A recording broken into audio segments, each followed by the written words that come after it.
You still see your day ones. I don't see my day ones at all. I have no day ones anymore. And he said, yeah, you stole my image and I'm gonna open a court case. And I was like stressed out. I was like, Mom, my future is gone. They always trying to put China look so bad. China is the game, bro. Yeah, like at least 2.5 years. We made zero progress in business. We can do anything we want. Like, we are free. We have peace of mind. Being friends is one thing. Doing business with that friend is a second. I'd rather be sad in my Lambo than I'll be happy in a Toyota, bro. Ladies and gentlemen, welcome to episode number 2 of the Ilkhan podcast. We are here with a special guest, Damian Schneider. What's up, brother? What's up, bro? Yeah, man, second time. Yeah, bro. Welcome. So, I already had Damian on my own main channel, Ecom Legend, already a while ago. Totally viral. Bro, you became famous after that podcast. And what happened? You went to this Canadian music festival in Amsterdam. People start recognizing you and shit. What's going on, bro? Yeah, people started recognizing me at the moment where I didn't want to be recognized. But yeah, I mean, it was fun. But at the end of the night, it was not a good plan to hang there with people who could know you. It was fun. Nice to be recognized. Yeah, it was fun. Yeah. So if you guys don't know Damian yet, he's been in the game for a long time, 6-7 years, I believe. Bro, how much revenue have you done?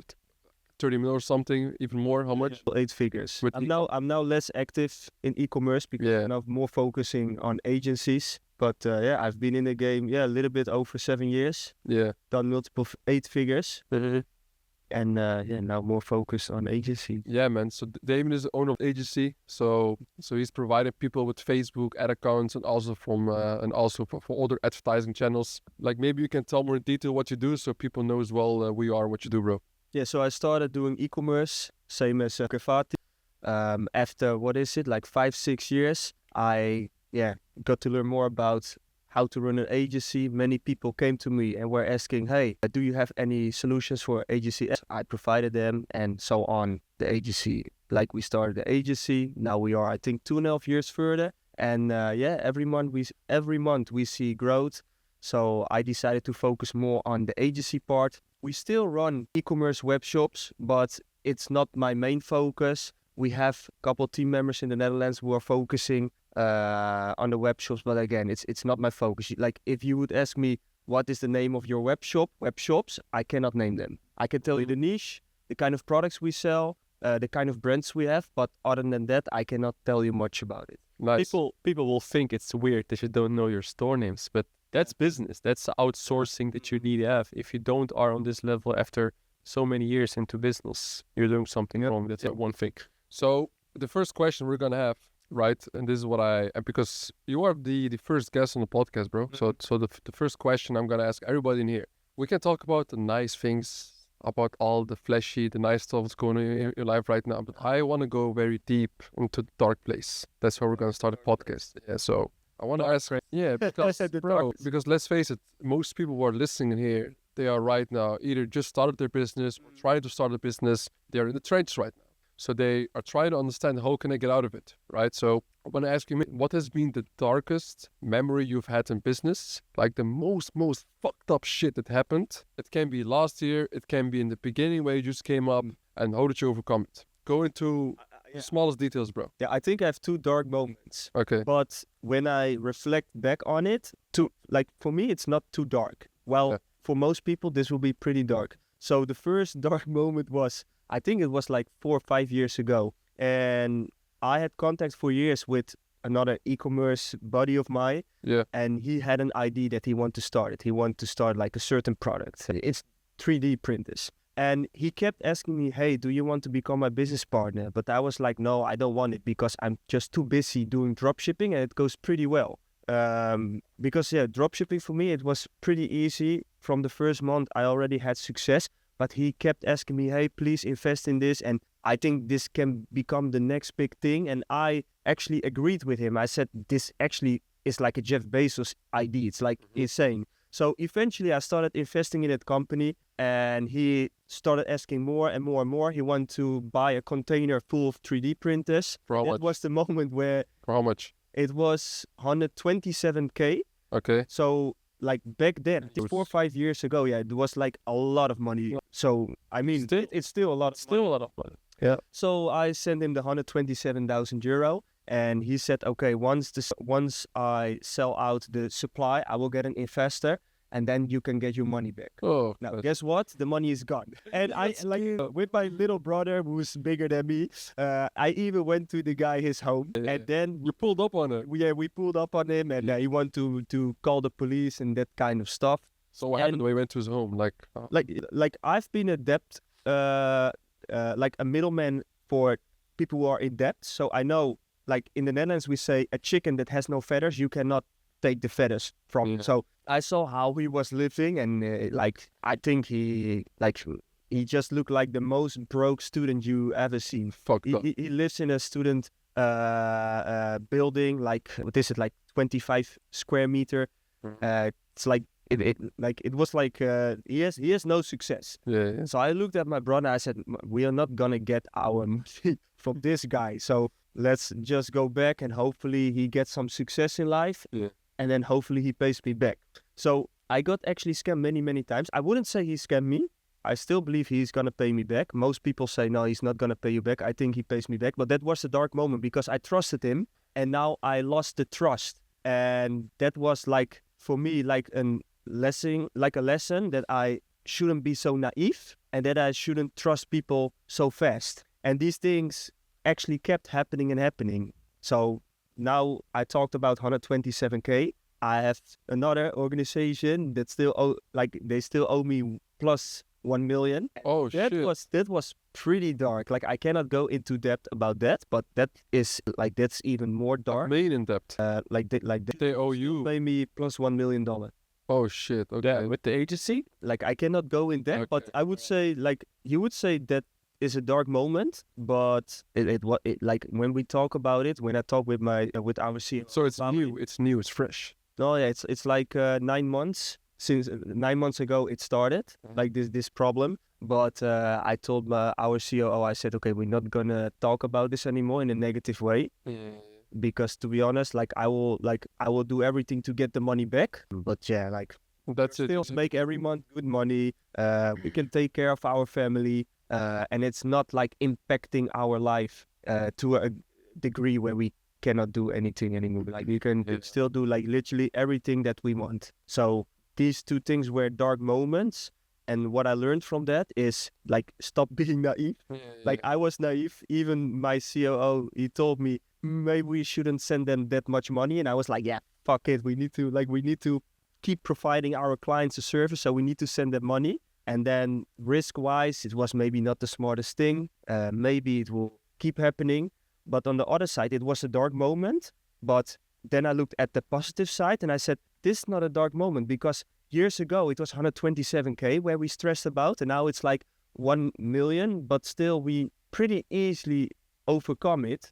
So that basically we made steps. Like, Yeah. so it's a dark moment, but yeah, we will we overcome. Yeah. You overcame it. So yeah, that these were Interesting. 2 dark moments. Yeah. What do you think is ours, bro? Yeah, Hours. I think I know it. Still, you know, 500K shit. still the 600, 700K subpoena. Yeah. But you know what I think, bro? I think in our case also is that from 2021 till 2023, like at least 2.5 years, we made zero progress in business. Remember the time? Yeah. I think that is even worse than losing money. Just seeing that you do the same shit every single day, nothing is changing, even though you try your best, shit is just not changing. I think this is even more painful than losing money or making more money. The thing was, we were constantly making money, but then losing it again, or like It was like a getting rat a- race. yeah, every time something was happening. Yeah. That- I think You know the dropshipping life, yeah, right? I think Your bank account doesn't grow, you know what I mean? It was bro. Or you think it grow, and then you watch 2 months later, then you're like, shit, where did that money go? But like the thing is, the game changed. Yeah. The game completely changed, and I think you can confirm this as well. Like Yeah. dropshipping, the entry barrier to start doing dropshipping came so much lower. Like you can Yeah. already start with a couple K. I don't want to sell anything here, but like back then when we were running stores, you know it also. Facebook was very hard to run at. That's There every were single there day, were bro. no good agencies like how you're doing it right now. Mhm. There was no good agency like that. Like profiles getting pages going down. Your BM was getting shut down. Everything was happening. Shopify's were getting shut down. You remember these times? It happened to me. I think 21 shops went down in one day. Exactly, bro. Like that's the Shopify payments time. It was like, the most terrible thing. Like if you looked at people, their structures, I know like many dropshippers, they have these huge structures, and these structures, it's all started like many years ago, where we got so scared that we made these big spider webs of profiles and business managers, and then every day like one business manager down, profile down, then ID verification, and people still face these things. But back then it was like, I think at least it happened at least 7 times more. Like Higher rate. exactly. I think that's also one of the biggest reasons also we were struggling. But a lot of other people as well had the same issues. You have a store, you're scaling, going down. Now you don't have these problems. Stores doesn't go down. BMs are solid. Profiles, pages. I think you still have this problem, but not if you use the right solutions, I would say, because there are still payment providers who keep like chasing these drop shippers if the dispute rate is a little bit too high. But then on the other side, you have the payment providers who know where they work with, where it goes way more smooth and fluent, and like they can even help you like increase your backend and stuff. Bro, let's talk about this, right? Have you noticed that like with dropshippers in general as well, right? We all know it, is that they make, let's say, $1 million in revenue. Yeah. They're like, oh yeah, I have a 20% profit. Yeah. And then they say, they look at the end of the month, okay, I have like 200K profit, let's say, right? And then after a few months, they don't see the money because there's PayPal reserves. So you have like, let's say, 20 to 25% reserve from PayPal for 60 to 90 days. Your payment processor with credit card is holding 5 to 10% every single month of your revenue. And then you look, hey, my bank account didn't change. And then you look after a few months, oh shit, all the refunds are gone. My refund rate is higher than expected. Yeah, and that, oh shit, I only made like 30 G's last month. And then you see them in Bali, Dubai, they bought the newest Goyard bag, they bought the newest watch, they're flexing with the hose outside, they're there, they're going there. They start in Dubai, they end up in Bali, bro. And then they can't pay the invoice for the etiquette agency, for supplier, all this shit happens, bro. Tell me more about, like, you see it also sometimes probably from close. Like, what have you seen in the space? I mean, it also happened some months to myself, like where we had the big Q4, and then like we did a lot of revenue. That's just like, okay, so, and then also like talk about later then like how, like how did you get out of that rat race? Because that is the next level rat race that entrepreneurs. Yeah, but I think like you will keep seeing these rat races, but you just need to look really, like you need to look at the data that flows in your company, and then being honest with the data you see. So, for example, if you have revenue, cost of goods, and then ad spend, and you only use these three metrics, data points to decide how much profit you make, then you're not honest. Like you're like honest. I mean, you're not looking at all the data, and then when you pile up, like sum up all the expenses you actually have, it's like a way bigger. Like then you say, oh damn, I made way less profit. Yeah. Like sometimes I even heard people saying, yeah, we skip adding the refund rate or an expectation of the refund rate to our sheet because it's it's only giving us a better, like a worse picture of what we do. But you need to have the data to be able to understand if you can scale up your ads or not, because at the end of the day, like you're doing drop shipping, of course you have to brand. Well, sorry, that's literally like saying, hey, I'm ready to get screwed. To get screwed. Yeah. But like I see it happening every day with, of course, like my clients, they get our ad accounts, but still we want to tell them what they should do and what they should not do. Yeah. And sometimes you can see it happening from a mile away where they ask, hey, can we go into negative? And they try to get a credit, and then you make like an agreement with them where they should pay the credit back in, let's say, 5 days, but then they are not doing that.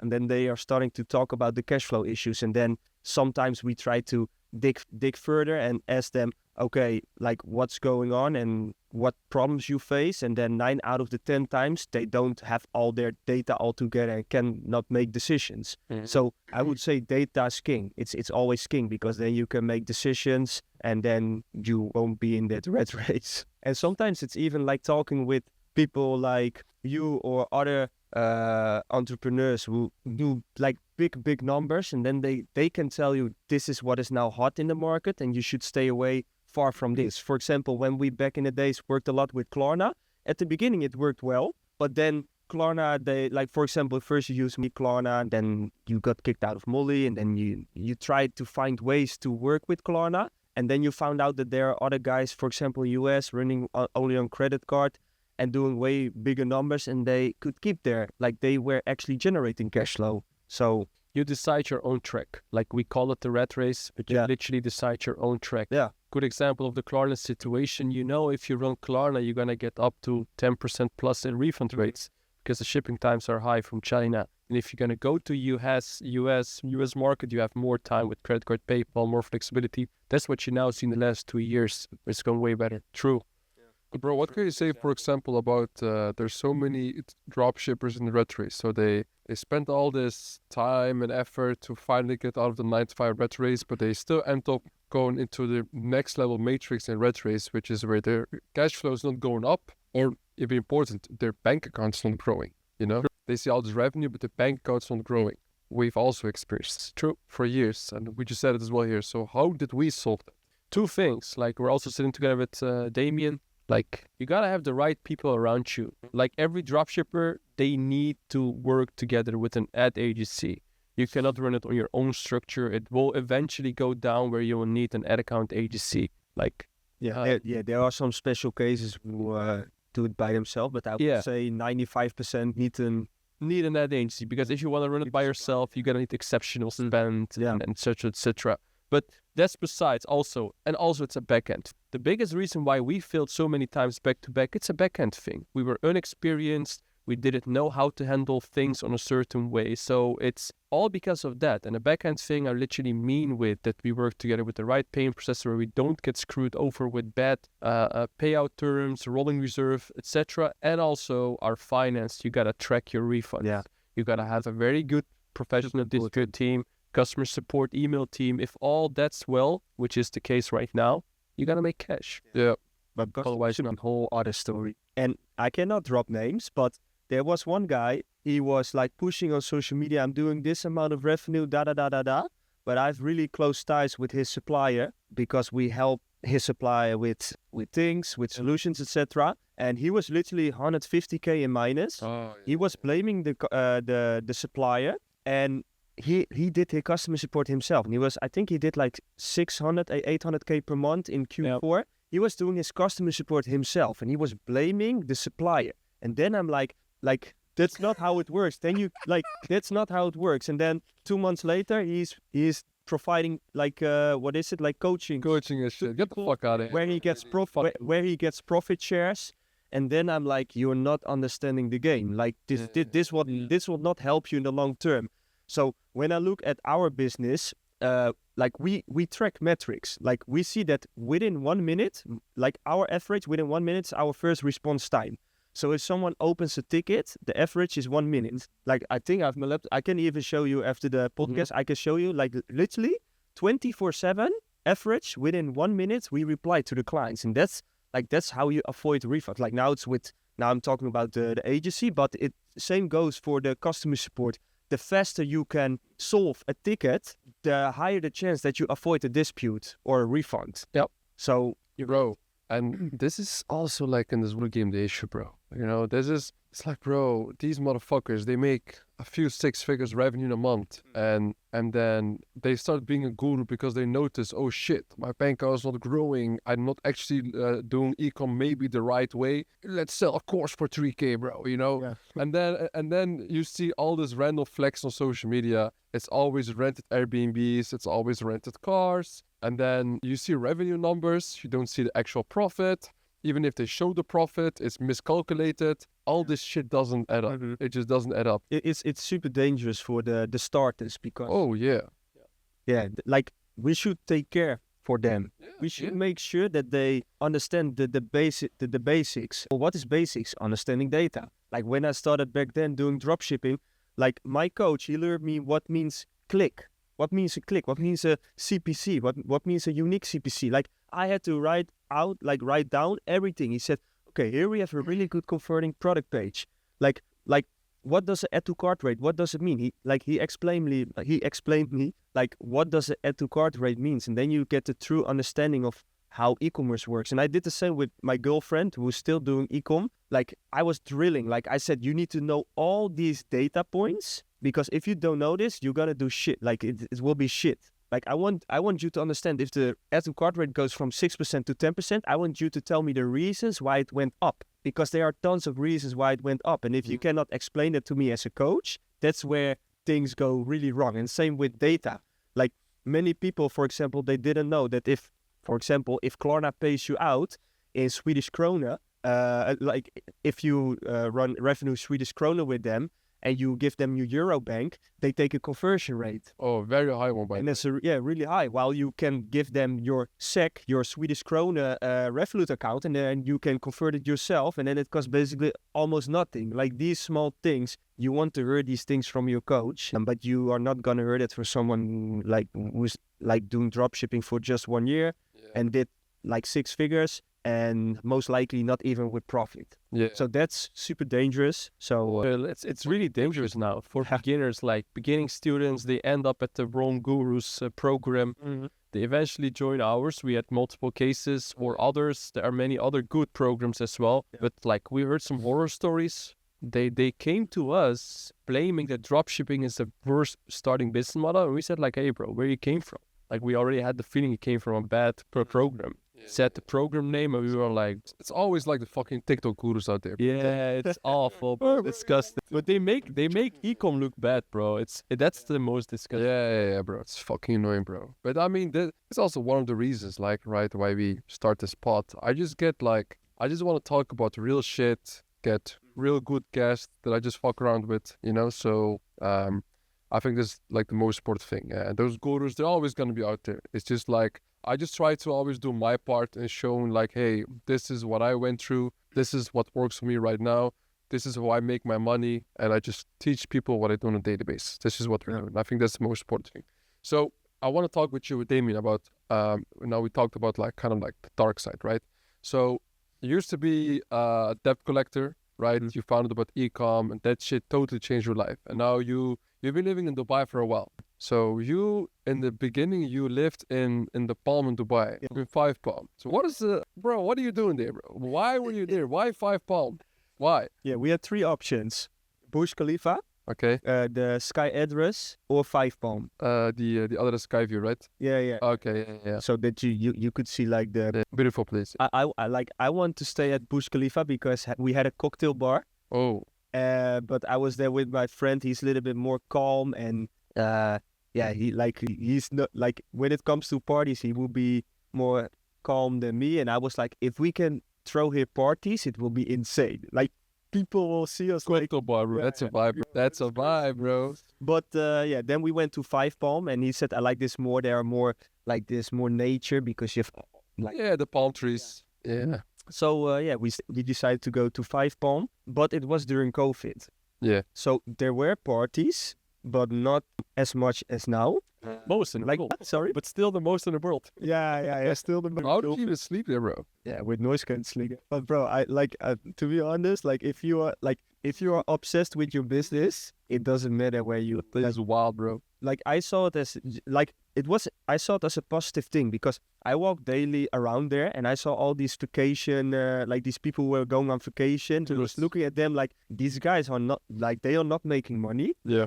They are the whole day they are drinking. Of course, we also threw some parties, and in the weekends we also did our thing. Yeah. But we still put in the hours. Like from the morning till the night, I was still working. I could walk on the beach, on the boulevard. In the morning, I had like a nice view of what is it called? Marina. Marina view, yeah. Like Same from Marina me. view. Yeah. So I mean, to me, it was amazing living there. If I could go back, I would still, like, if I could back in time, I still would live there. yeah, still. And man, it was a really good experience. Yeah. And also for you, so you just moved to Dubai. Yeah. Guys, for those who don't know it, it's my brother, of course, and I already moved to Dubai like 4 years ago. I think around the time where you moved, I believe. Yeah. And now you just moved here to Dubai. So why did you decide to move to Dubai? And like, in what area did you also like decide to live? Because you have a villa. You're flexing on us, So Like the reason of moving to Dubai is firstly, like at first my brother lives here.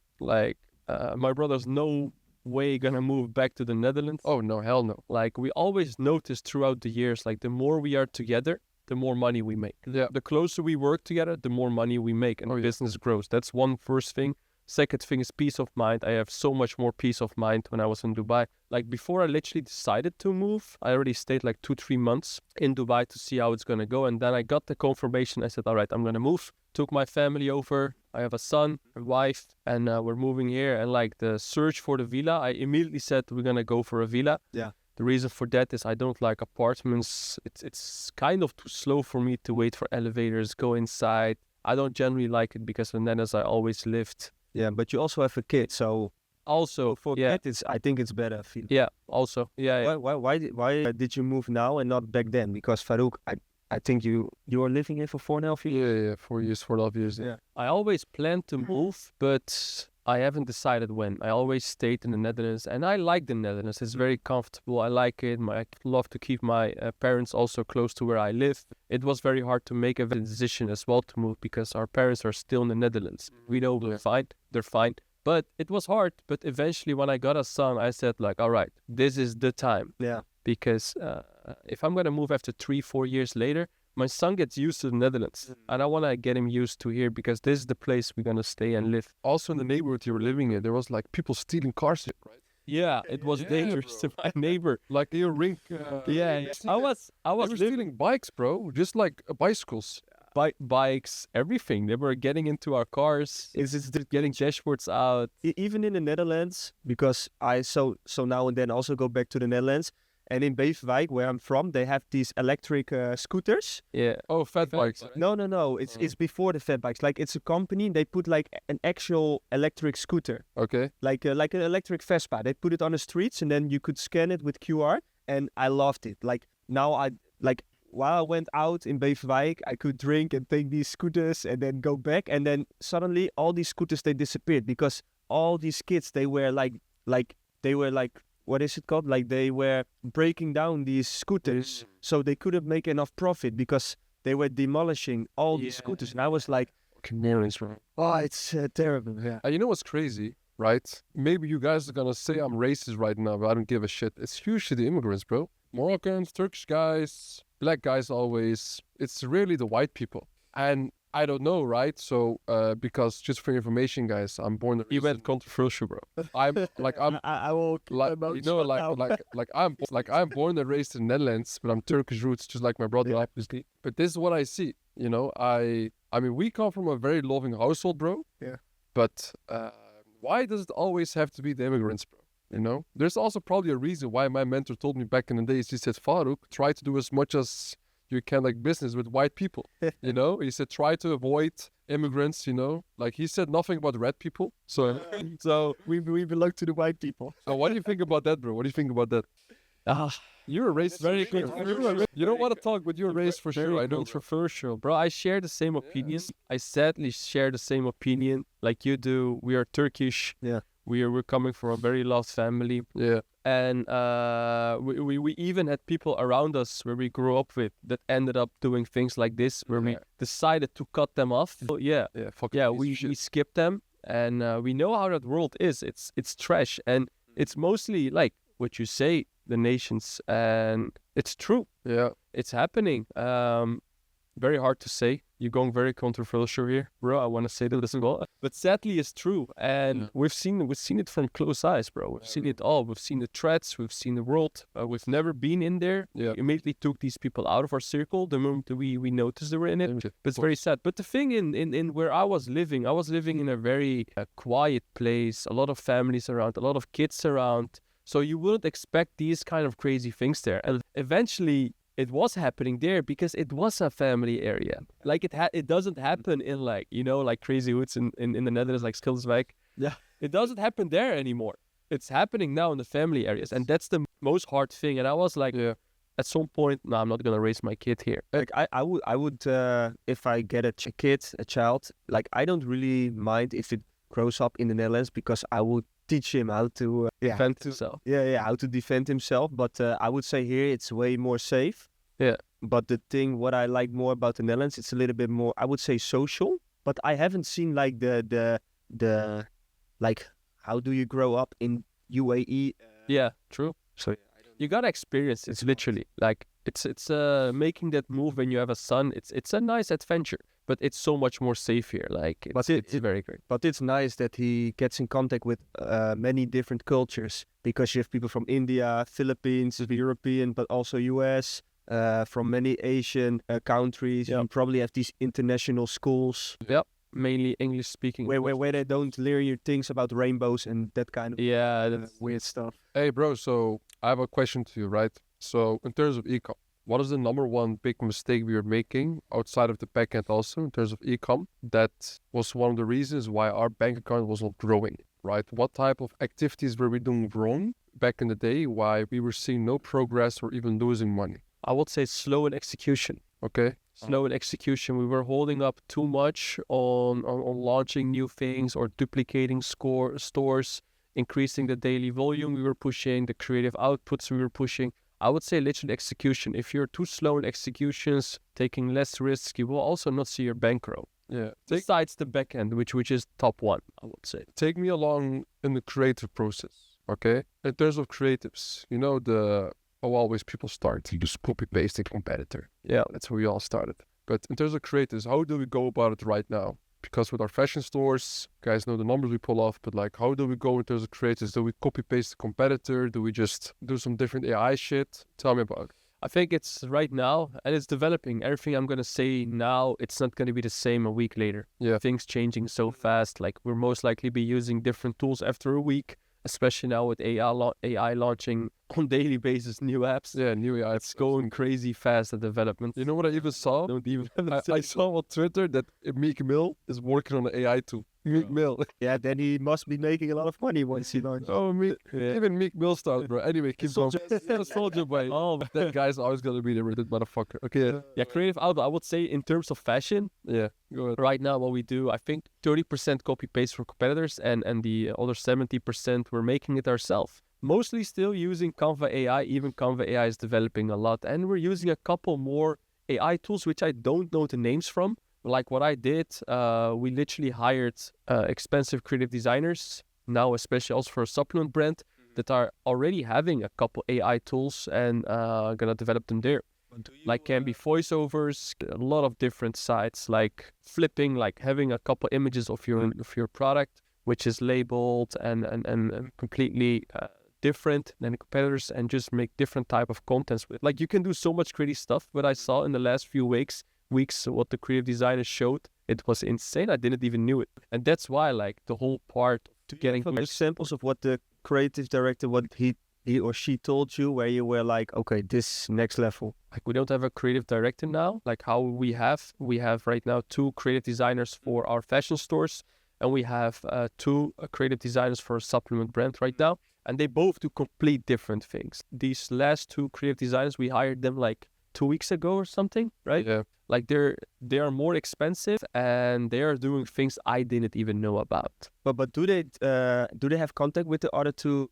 No. It's two different projects. Okay. 2 different projects. Like You the don't two. want to bring them in contact. No. with each other. No. Yeah, maybe I'll do in the future, but right now, like the 2 we have for fashion, we have them like for years now. Yeah, they're just doing fine. And I would say the creative game for fashion is so much more easier than the creative game for supplements. Like for supplements, we have to go more deep. Like you gotta make creatives based on pain points. You gotta make creatives based on your avatar, everything, etc., etc. It's going so much more deeper than fashion.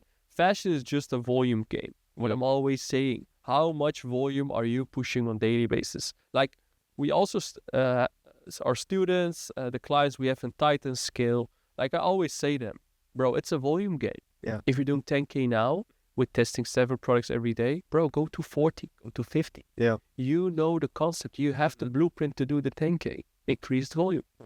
That's fashion.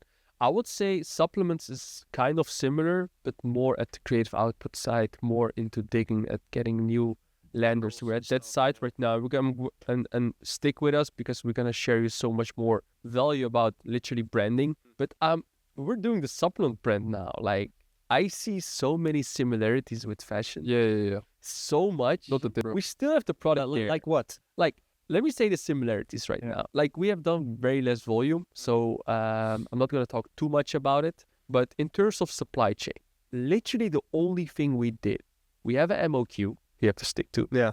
We purchased the we're in supplements, the bottles up front. Yeah. We label them. We have a custom label. It has its nutrition facts, everything. That's it. There is no other difference. But is it from China? It's from China. Okay. It's from China. Yeah, and I would say 95% of the supplement brands you see online, China. China, bro. We've checked US as well. Me and my brother were like, hey, let's do US. Bro, the prices are like, Yeah, Me I too. heard bad stories about it. I mean, Yeah. yeah, they also get it the from price China. is so high compared to the what is it, the products from China. Yeah. And it's not that the quality is way better. So True. Not worth it. like you will put more time into improving the product in China, but there is room to improve it to an extent where it is the same quality as US. Yeah. Because I mean, Apple, an iPhone, everything is made in China. They make China look they always trying to put China look so bad. China's But the shit, China is the game, bro. Yeah, bro. They are the world leaders. Yeah, They have the best quality. You been in China? My sister, she's there now. Oh, She's actually there. She asked me to join, but I couldn't go there. bro. I need to go there. Bro, China, bro. I think I told you about that. We were there for a week, bro. My eyes have opened. Yeah, I only heard positive stories about it. Yeah, bro. It was really crazy. Let's stick to the branding side. I want to tell a couple more things about what the journey is so far. Like, Yeah. that's the supply chain part. Yeah. Yeah. And if I'm going to look at the other sides, it's the same. What's branding, bro? Mm-hmm. All right, So- we can maybe have later on a warehouse in China, get stuff prepared there, get upfront shipping to China to to US to reduce the delivery times. I would say that's the second only difference between branding and general dropshipping, what we do with fashion. Nothing more. All the people that are making branding look so much more different, it's not so much more different. Of course, the way you're gonna do the creative output, the way you're gonna do your landers, the way you're gonna set up different kind of offers in your landers, Yeah. of course, is also different. But we're doing the exact same thing that we already planning to do with supplements, also with fashion. Yeah, but maybe We have you will probably do faster multi-channel, also where you maybe will do influencer marketing. Yeah. Focus on Google, YouTube, and maybe with dropshipping you're more focused on one channel, because if you go multi-channel, it can get a little bit tricky with dropshipping. But that's what people, we only stick, for example, now with fashion, we do Meta 90% and we do some native. But with the branding, we're gonna get we're gonna get Google, plan Yeah. to go on Amazon and more platforms, TikTok Shop, gonna check for that. But I also know people that do general fashion dropshipping, they are TikTok, they are also everywhere. Yeah, okay, that's Like true. the difference, it's not that much. Like people make it always bigger than it's actually is, and that's the thing. People think it's a really hype, the whole branding stuff. But I like it. It's good, and I have huge respect for the big brands that are crushing Yeah. it, especially from people around us. But the difference is not that big. That's why I always still say, like, if someone comes to me, hey, bro, I'm gonna immediately do branding. All right, good luck, bro. Yeah, do you think? Your thing. But you can either first start with general fashion dropshipping and then go to branding. But like, when is then the right time to move then? How much money do you need to have? There is no certain, it's hard to say how much in certain cash you need, but you don't need a lot of cash to start with branding. That's also a thing. The only things you gotta pay up front if you're gonna do branding with private labeling, custom designs, it's I think only the MOQ of the products you wanna sell. You obviously don't want to have too much SKU in your brand. We choose a brand that doesn't have too many SKUs. This way you can keep your upfront cost you will have lower. Now we're at a point that it doesn't care, right? But if you're going to start out with your brand and you don't have too much cash, pick out a brand or a niche where you don't have a lot of SKUs. Yeah, I think it would be even better to start with dropshipping, because unless you have a couple million to invest in your brand. Yeah. But with dropshipping, because you don't have to pay for, like, you don't have supply, so you don't have to keep putting your cash flow back into your business. So if you do it the right way and you follow like a strict planning, then I would say, yeah, start with dropshipping. But if you really have ambition to do branding, then you can start branding and then flow more of your profits to the branding business. Yeah. So if you had to start all over again in 2025 with ecom, no, not just ecom in general, how would you start right now? in 2025, just if you had, let's say, 2K in your bank account, how would you start from zero again and go to your first 10K a month in the next 3 months? What would you do? So first, I would look in my like in my own city if I know people. So I probably would live in the Netherlands in Beverwijk.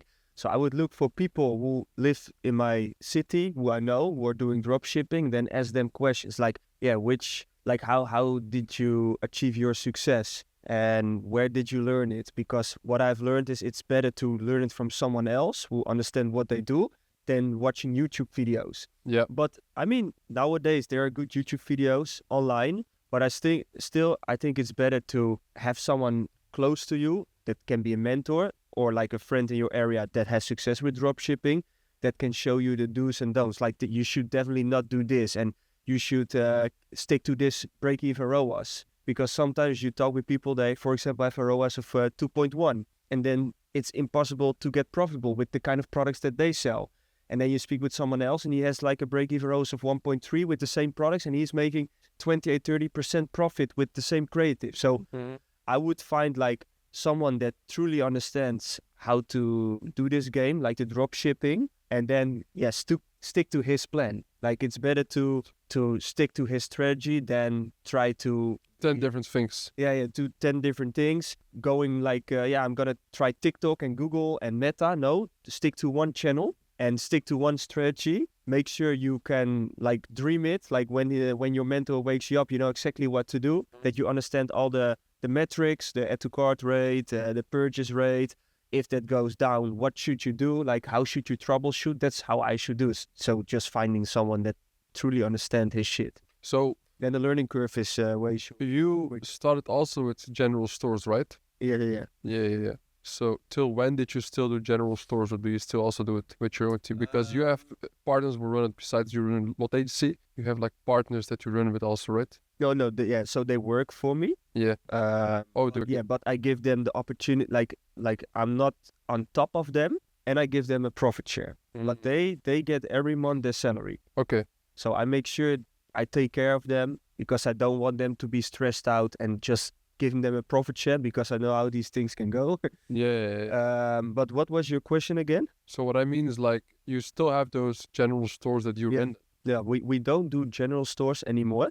We have, for example, clothing stores or, for example, web shop with animal niche, or like we focus now more on niche, but you could say it's still general-ish because I believe when you test a bunch of products on a niche store, like it's still a little bit general-ish. Yeah. Because we still do like this mass testing, not 100 products per day, but still like 5 products per day per niche store. And then the goal is if that one product pops up, like if the ROAS is good, then we try to find a way to brand it. But we also have a couple web shops, I think 2 or 3, also clothing, but then really specific, where we started branding it from day one. But yeah, for us, it's a really slow process. Yeah. But again, I'm not on top of it, so I cannot go really into depth. But these stores, they make profit, but it goes really slow for us. We think in Q4 it will take off. Yeah. So I don't know how much you can talk about this, but in terms of your clients, you have a big overview of what works and what doesn't work. So by far right now, what is the niche and type of stuff that really works good right now? I would say like the advertisers would do the biggest numbers. Yeah. They are running worldwide stores. Okay. So, and I'm not saying that they do most revenue in US, for example, but it can be that, for example, they do most revenue in UK and that they still need to crack the code in US. They do some revenue in US, let's say between 5 and 15%, but they still need to crack the code. But only in UK, you can already do massive amounts of revenue per day, per year, whatever. So I see like the guys, girls who do worldwide, they have the most success. Once they crack the code, like it goes really quick to insane numbers. Is Meta ads only or also for all the other accounts that you provide as well? I would say 95% of the ad accounts we provide is with Meta.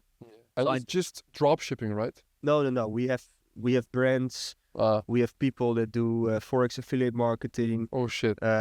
Like it's Everything. Or we even have like the dropship gurus or other gurus who need ad accounts to run ads. Yeah, for their own shit, yeah. Yeah, so every single advertiser that needs an ad account can come to us. Nice. So yeah, you also see these Forex affiliate marketing Yeah. advertisers who do really big numbers, but that's a whole different business. I don't want to give them too much advice because I cannot. They know more about it than I do. But for example, we have many team members that have a lot of experience with dropshipping. For example, Daniel, he maybe has more e-commerce experience than I have. And then we have Job. He's actually our new COO.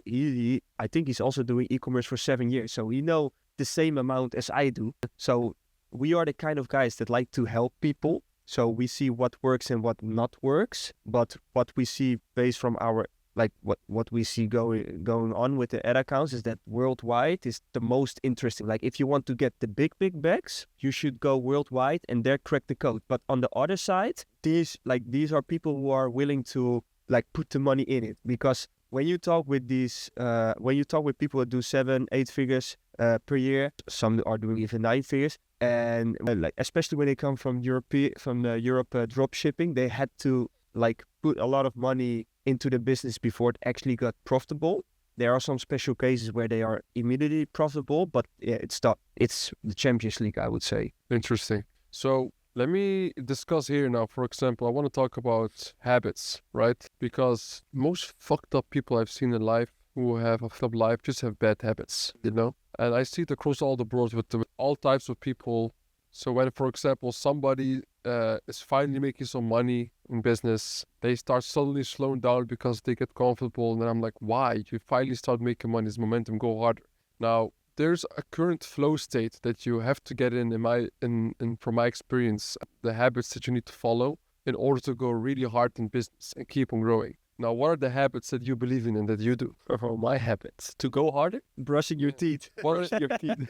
So you're a 30-year-old multi-millionaire. What are your habits? My habits, I'm very simple guy. I live a very simple life. From the moment, so like what time you wake up, and so explain your day from the moment you wake up and what you do till you're going to sleep. What do you do? Very simple, and it's always every day the same. I wake up around 10, between 10 and 11. Sometimes I wake up at 9, but very rare. I work, gym, eat, have some time with the family, game, sleep. That's it. When you very simple life. But like when you wake up, like what tasks do you first focus on when you wake up? I have a lot of chats, like mainly chats. Like the first hour is mostly almost chats. Having like my first 1-2 espressos. So we're delegating team, right? Delegating team, chats, checking reports. I think that's the most time-consuming thing in the morning. The first things I do, and then I check on for new things. Like check on what's going on, check on for the team, check for new hires. I mostly check for new hires as well. Together with I'm looking to hire a ARM manager as well, which will help me a lot as well, because currently I'm still doing the hires. I would say that's one of the most time-consuming things right now, and systemize things, make processes. I'm personally working on the customer avatar right now still. Yeah. For the brand. For the brand, yeah. Setting the creative strategy. I'm actually right now even the creative director, if I would say, because I'm working very close together with the creative designers right now. So I would say, That's talking about now, yeah. Like I'm really tapped into the deep operations, because the fashion stores are completely outsourced. Yeah, Titan Scale, the backend HC we launched, completely outsourced. Yeah. So what's left? The supplement brand. And I like it to be now closely into it, what's happening right now. And I would say that's the most time-consuming thing I'm working on right now. And I see a lot of potential in it. It's insane. The ads we run, so much potential, but we had to put it off because we had a payment processing thing, because it's on subscriptions. So we're launched it again. But yeah, it needs some tweaking. Well, what's your main target country? US. Okay. Only US right now. Yeah. And what kind of manager are you looking for? Like you said, I'm looking for a manager, right? Yeah, a ARM manager. I want to hire a ARM manager, which also can do the financing and stuff like that. So like a right, kind of. Okay, so that person needs to have dropshipping experience. Yeah. No, I would say only ARM is enough, because like right now, even people from the lower bottom, they still message me about any problem. Can be maybe that the salary payment got stuck, or maybe a bank detail change of a employee, something like that. Like it's not a very complex position, but like the things I just said are the things I'm lately working on. So and also still with my brother, students. Oh yeah, after students, coach or students. That's also one thing I'm also. Yep. But mainly what I like right now and I spend the most times on is the supplement brand. And it's I Yep. see so much potential. Yes. What about you, bro? Yeah. Your daily routine, bro. Let's get it. Yeah, I have actually a hard time to get the best daily routine because I also have a girlfriend and she likes to sleep early, and you cannot go late to bed every night Yeah. because what's the point of having a girlfriend, right? So yeah, I have a hard time finding the right habits. Because some people, they go early to bed and then they go early out of bed, and they have like this meaning like early. What do you mean?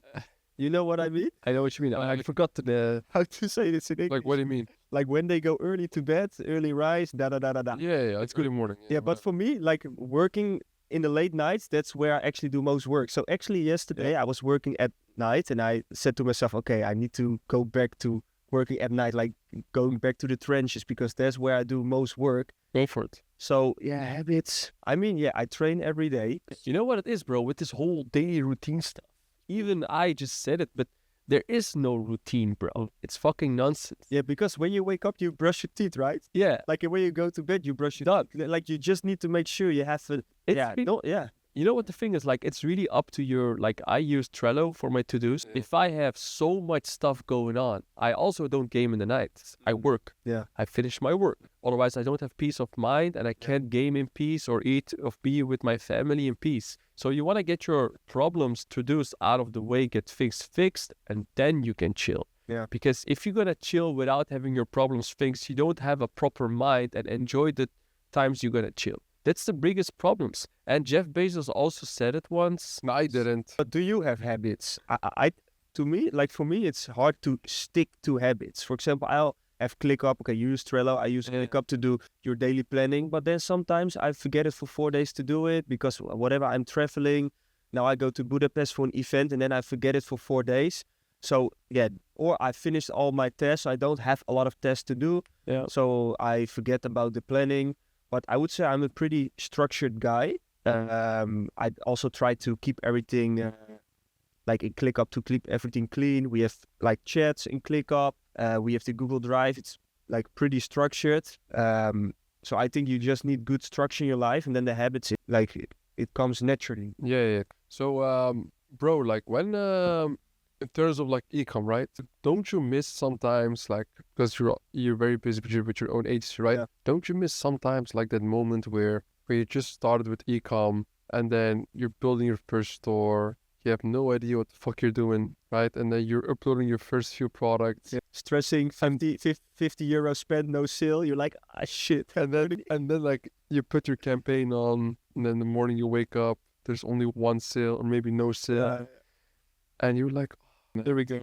You know, yeah. So When am I going to make it? Bro, back then I created my own product descriptions. yeah, Like I was writing them myself. you didn't copy paste people. No. Back then I didn't do bro. Like, I think the first 150 products I launched on bol.com, it's like similar to Amazon. No way. I wrote them all myself. That's gay as fuck, bro. Yeah. Like even the images, like I even had people chasing me. Like, okay, so once I stole like an image from another bol.com article, listing. And that guy, he was sending me messages, but I was still a student. I was studying the law, finished it. And that guy, I think he was like 50 years old, and he sent me a message, and he said, "Yeah, you stole my image, and I'm gonna open a court case." And I was like stressed out. I was like, "Mom, my future is gone. Like, I'm done." So and it was like I stole his image, and he had like a really small watermark. Like you had to really zoom in, and then you found it. I was selling that moon lamp. Oh, that's one. Classic. So from that day, I never stole anything. And then, of course, like the culture started where people were copy pasting stores and stuff and product pages. And then, it was way more efficient. So I also started doing that. But at the beginning, most of the things I did everything myself. Bro, that's crazy, bro. We copy pasted since day one, bro. Like the moment we started, bro, I copy pasted everybody. And there was no AI back then, right? So This is one-on-one, bro. It's literally copy paste. at this point, Control C. at this point, even I feel old, bro. When we started 2019, there was no AI, bro. There was no AI.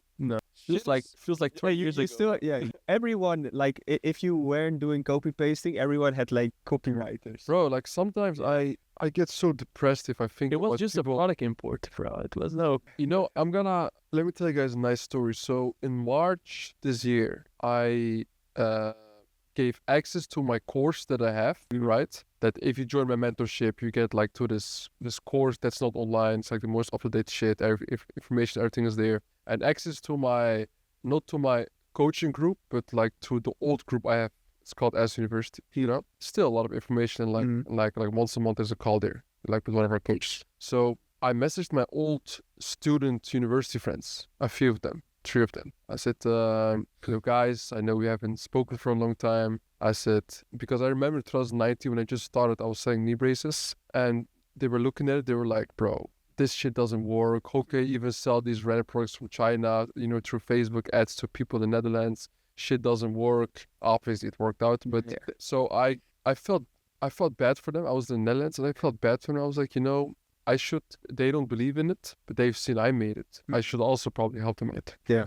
So I was like, you know what? I'm going to give them access for a month in the group and course. If they don't finish it, right, I'm going to remove them. That's it. Because I know if they don't do it in a month, they will never do it. So tell us. So I gave them access for totally free, which is normally you have to pay thousands to get inside. Yeah. Bro, I don't think they even finish one module.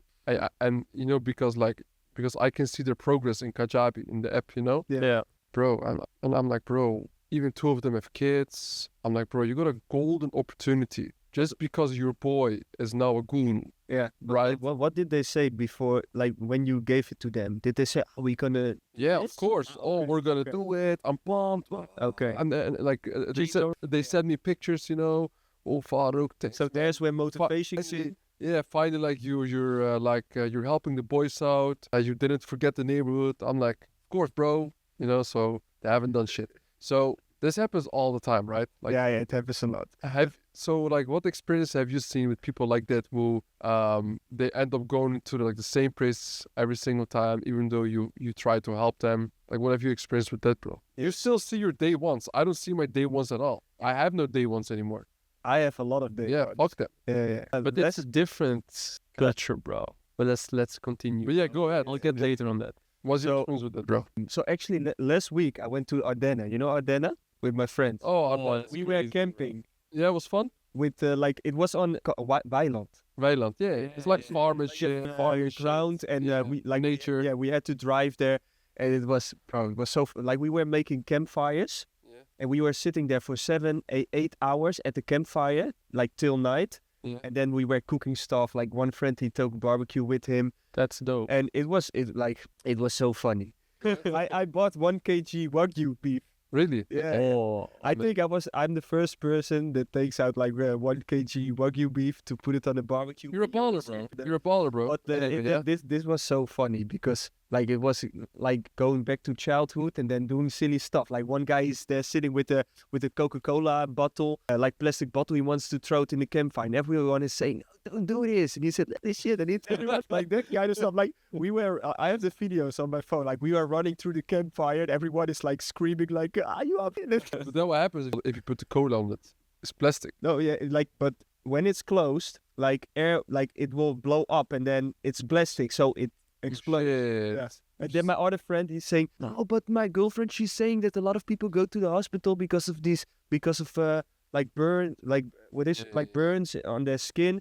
And then you see that guy, you see him taking it, he throws the bottle, and everyone is running away. Like, that's fuck it. and we went. I like that guy. But bro, tell me about like the day ones. Maybe some people will show I cannot come tell to you. the juice, bro. You like you. Yeah, so I try to get a lot of people involved in e-commerce, family and friends, and some really tried to do their best, and some they didn't do it because you want to create a world for yourself. I see myself as a successful a person, but I want to create the dream life where you have your day ones and your family members. Everyone is like kind of involved. Like they don't like that They dream. that they have like work and a life where they can do anything they want. Like for example, if you guys now tell me, "Yo, we go tomorrow to US," and okay, of course, if I have something planned, I have something planned. But if I don't have anything planned tomorrow, we can tonight we can go on a flight and we go to I don't know, to New York or whatever. We can do anything we want. Like we are free.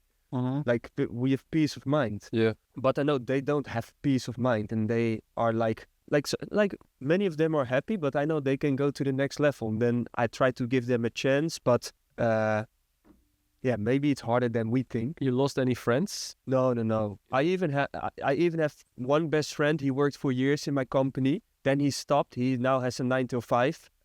He lives now at his parents' home. He's trying to find a home for himself. But he's still one of my best friends. Good. Oh, that's really Like my friends. I think we are a group of 7 or 8 people. Like we are all best friends, and we will be best friends. I think till we die. So yeah, like I really look up to that. yeah, it's very super nice. And very valuable. yeah, some of my friends, they work in a factory, but I don't care. Like, okay, so he cannot learn me anything about business, but then that guy's funny. Bro, it's Yeah, fun. yeah. Friendship, fun. Like that goes above business, I would say. But I also have successful like friends who are successful entrepreneurs.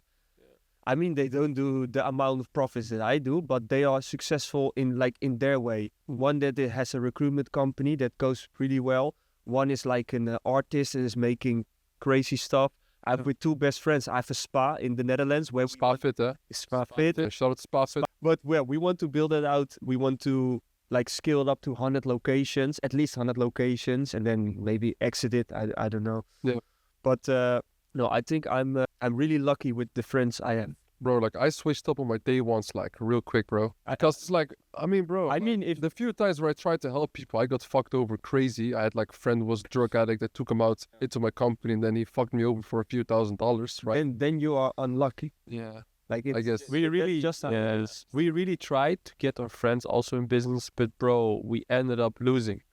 We were the ones losing. So while we were the ones trying to get people in, but one thing we learned, you cannot drag your people, the people you love in business, because the moment you do that, you risk of losing the relationship you have with that person. True. Because being friends is one thing, doing business with that friend is a second thing. Like, people are so much more different when money is involved. Like, you just gave one of your friends as an example that you did business with him. Even though he was in your company, you're still doing business with him. Mm-hmm. Still money is involved. You ended up on a good way. I have huge respect for you and your friend. That's very valuable, very good. When we did that, we always ended up bad.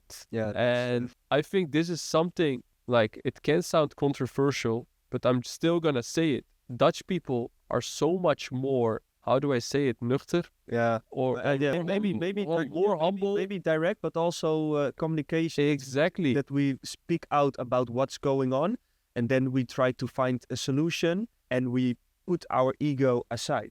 Exactly. That's what I mean. And also, not everyone. But yeah, but mostly, like Dutch people stick to their words. While we, as like what we have experienced so far, I'm not going to say everyone's like that, but all the relations we had were from people around us, from a different culture, different thing. It was so much more harder to keep them with us. It can sound very controversial. I don't want to say everyone's like that, but if I'm going to look at my friends who are also Turkish or from another roots, not Netherlands, but living in the Netherlands, they experienced the exact same thing as we did. Yeah. Why do Dutch people never have these kind of stories? I've asked so many. Yeah. So you guys have, yes. So you guys are lucky you have each other. We have each other, exactly. Because there are also people that have no one in business. Yeah. The first, I think, the first 4 years, I was doing everything by myself. Of course, I had team members, but I had no business partner or like friend where I could spar with. Yeah, because like I've talked with so many also Turkish people, successful Turkish people from the Netherlands. They tell me the same thing. Do business with Dutch people. Don't do business with the people of your own kind. It's gonna end up bad. And I think this is not even controversial. It's just fact. Yeah, it's your experience. It's fact. You can speak out about it. Yeah, but I also feel like I've heard this so many times from so many big entrepreneurs. They say, do not do business or anything where money is involved with your own kind. Don't do it. That went very bad for us. We lost a lot of friends there while we wanted to get them in business, get them out of their...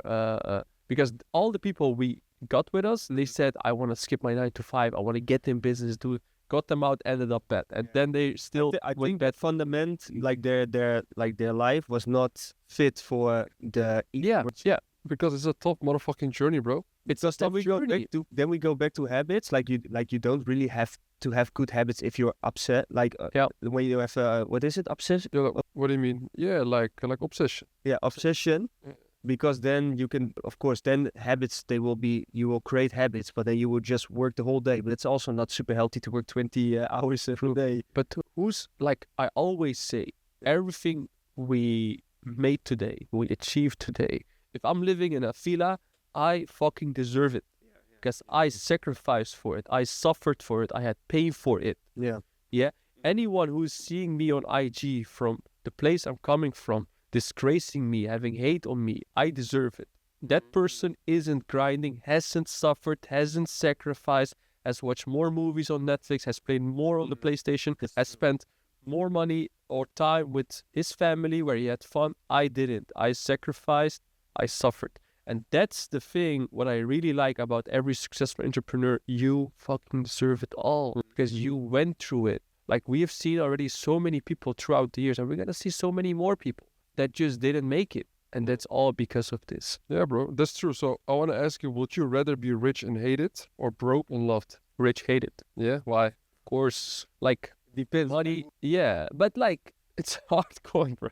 Like, what always happens, money goes together with getting hate. If you get money, you get hate. That's just one fact. Of course, you get loved as well, but it goes together with hate.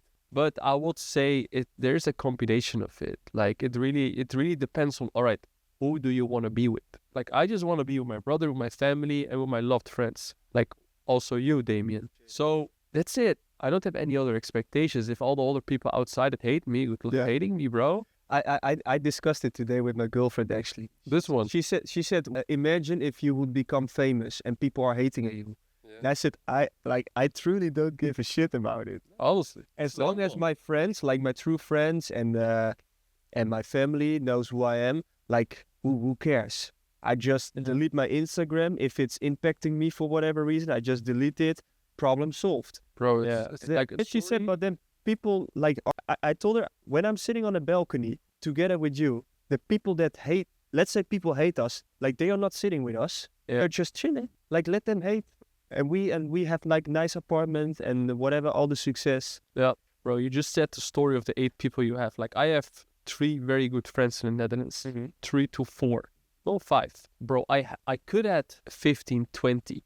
That was our circle. We had a very big circle. Very big, trusted circle. I wish I could have that circle back, but I would not give and sacrifice up the success I'm having today. Literally not. Yeah. Because the success we have today goes together with taking care of being able to take care of your family. Nothing beats that. Nothing. It's and the life you can get today. Today, no, I think it was last week. A friend of mine, he asked me, he's also one of my best friends, but I maybe see him once per year because I'm just so much out of the country and he's also busy. And he asked me, hey, do you want to come to my birthday?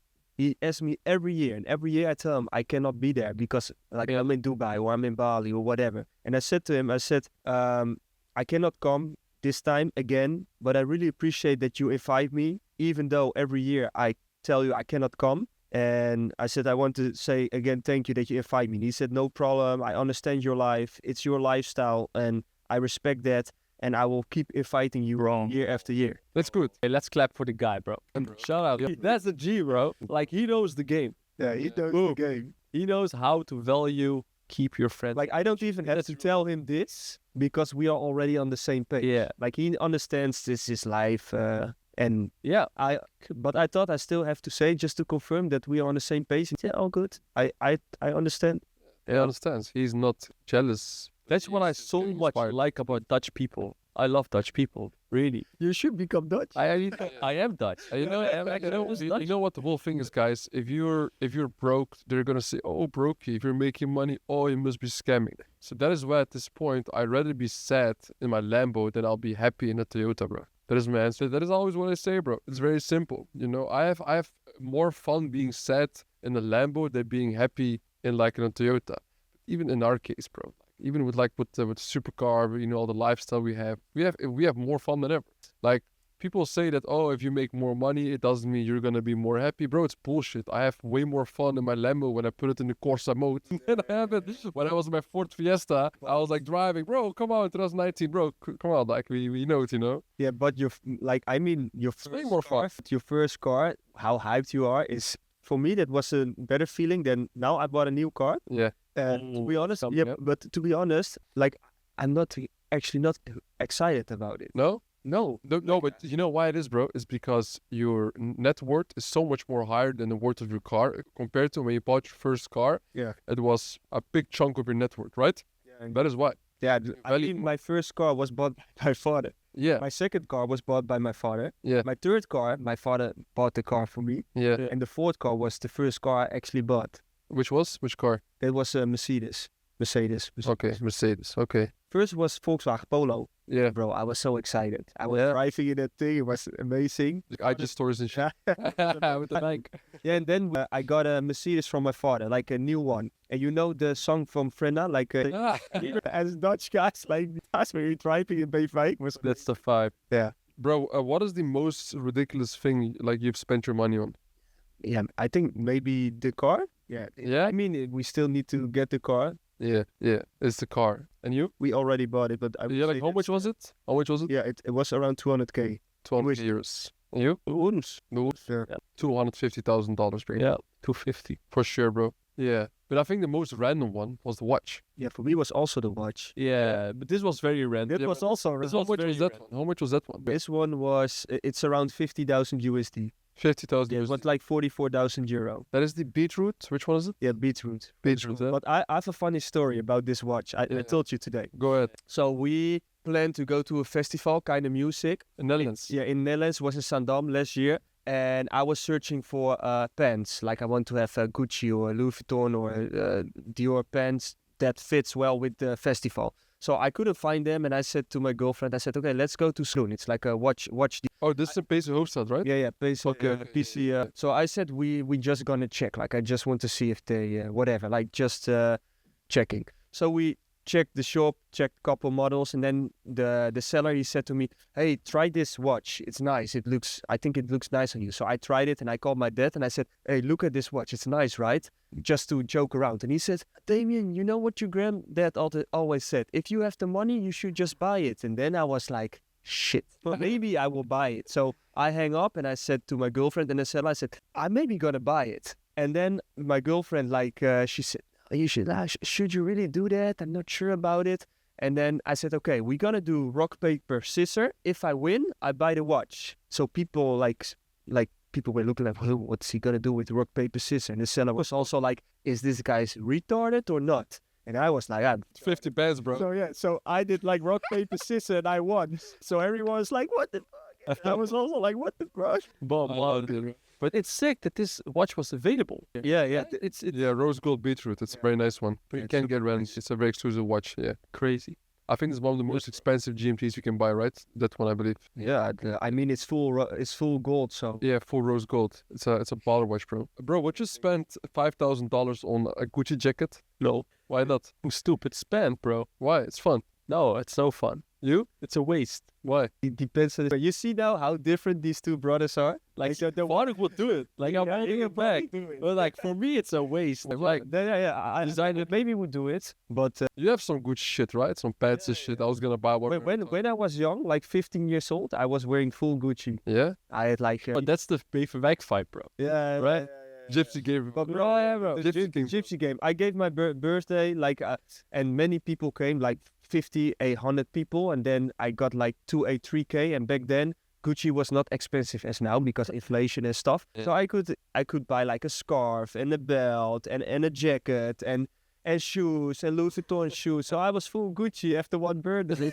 So every year at my birthday, I was like hyped, like this is my moment. You're gonna buy all Gucci, bro. All the good shit. But yeah, I mean 5K is a lot. Yeah, I mean I would buy it if. Yeah, you? Why not, bro? Don't buy it. Why not? It doesn't feel right, bro. For me somehow. Yes, you know, feel like shouldn't. you know what the thing is like. So I like you don't can't like pay it weird. So you can't pay. It's not about being able to pay or afford it. It's about like how you feel with it, with the thing you wear. But how I you know what we should buy? We should buy 1 kg in gold. Yeah. That is what we should do. Like yeah. physical gold. Yeah. That's a, Like those bars. Yeah, because every time when I go to the airport, to Dubai airport, I go to the goldsmith and I ask them if I can hold the 1 kg gold. Yes, I'm a Tata, so they give it to me. They trust me, so they give me the 1 kg, and I think it gives me luck. So every time unless they are too busy, I ask them, hey, can I hold the 1 kg? Where? At the Dubai airport. Really? When you're when you pass the security, like the douane, the borders, Yeah. then you have these goldsmiths. Like they sell these gold chains, but they always have these gold bars with them. Okay. Interesting. Bro, you know what the thing is, what I learned is that, I mean, I try to live my life 50% as if I'm going to die tomorrow, and the other 50% as if I'm going to live another 100 years. So when I thought about the fact of like buying that watch, you know, my brother was like, I mean, it's just fun. I didn't buy it because it's a watch, so it's not gonna decrease any value or whatever it may be, or just park your money. What like most people would think, it's just fun. Yeah, Well, if you can be dead next year, and I mean, if you can spend the money, bro, it's fun. That is the whole point of it, I think. unless it's affecting your life too much. Yeah, I mean, for us, like it doesn't. I mean, for you also, I'm pretty sure like the 50 pence, you don't know the rock paper scissors. If you're gonna change your bank account, you know, it's all about. it's a different level, bro. It's all about like what do you like to do? Like if you're getting happy with wearing the Gucci jacket of 5K and you can afford it, buy it. Yeah.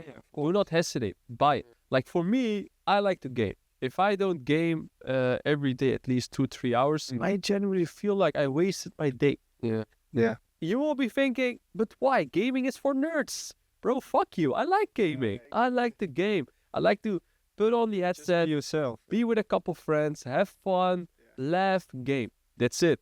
Yeah. That's my day. Like, do not hesitate on the things you can do. You can afford. Do it. Do not waste it. Yeah. For example, also with this watch my brother bought. Like I said so many times, no. But eventually I thought like, oh bro, he really wants it, buys it. Like we are coming from very humble beginnings and still very humble. But then I said like, all right, yeah, just do it. Like, Yeah, bro, it's fun. Like you bought also for fun, Yeah, I mean, right? it's also like a little flex. Yeah, and then you come home, you put it there, and then you're like, was that it? I mean, you can flex, but you need to be respectful. Oh yeah. I said to my little brother, I said, if I buy a Lamborghini and I would sit like this when we drive, like, what would you think? And he was like, you shouldn't do that. But I said, but you can do that, but still be respectful, because I would even be like the taxi drivers, like maybe make $600 per month, $1,000. I'm showing them the same amount of respect that I would do to you guys. I also tell them, hey, thank you, have a good day. So let me Tipping them and like, shit. yeah, if you are a UFC fighter and you wear the belt, like they also can show the flex, like. Yeah. So you They can want also for do that if like our trophy is the Lamborghini G-Class or whatever, or the watch. But at the end of the day, you just need to stay respectful to everyone. Yeah, but that is our price. bring you to the point that you are today. Yeah. That's why, like, why do they hate on us driving supercars for getting all these watches? If you see a UFC guy having like a belt, it's the same flex. It's their price, and this is our price for all the hard work. Yeah, you know. they should. But you know why I think still for every single person, business is the best thing to enter and focus on in your life compared to sports or whatever it may be. If you're gonna go and become, let's say, a professional footballer, so what happens is that you get one injury, you're fucked. Yeah. One knee injury, you're fucked. You spent all years, days, you're fucked. You cannot make a comeback. It's over. But with business, bro, you can be going You can make a crazy comeback. You can lose your wife, you can lose your parents, you can lose even your mind to some points, you can lose all your money, you can get blocked, payment processor hold, But you can make the comeback. You can come back. Yeah. Right? So business is the best thing to ever enter your life, bro. You know. How was the hardest profession in the world besides business is being and becoming a professional football player? Ladies and gentlemen, sorry for the setup like this. Some issues here with the cameras, technical issue. Anyway, the last 20 minutes of the podcast have not been recorded. What can you do, brother? Life goes on, you know? Anyway, so this was it for episode 2 with Damian Schneider. Brother, where can they find you? They can find me on Instagram, Damian Schneider. Checked here, guys. And guys, thank you for the invite. Really appreciate it. Yeah, you had fun? It was amazing. Yeah, man. And guys, if you want to work with Damian as well, check out the link in the description in here. Lot Agency. You can work with them. You know, one of the best ad accounts in the game. Also, my brother behind the camera at Ilkhan. Check him out also, of course. And the next episode is also gonna be crazy, guys. Stay tuned. Hey, and let me know, by the way, here right now in the comments what you learned here. And also, if you have any questions that you also want me to cover in the next podcast, let me know, guys. So that was pretty much it. No trenches, no glory. See you in the next episode. Yes. Ciao, ciao. Ciao, ciao. Thank you, Damian, for being with us here. Yes, thank you.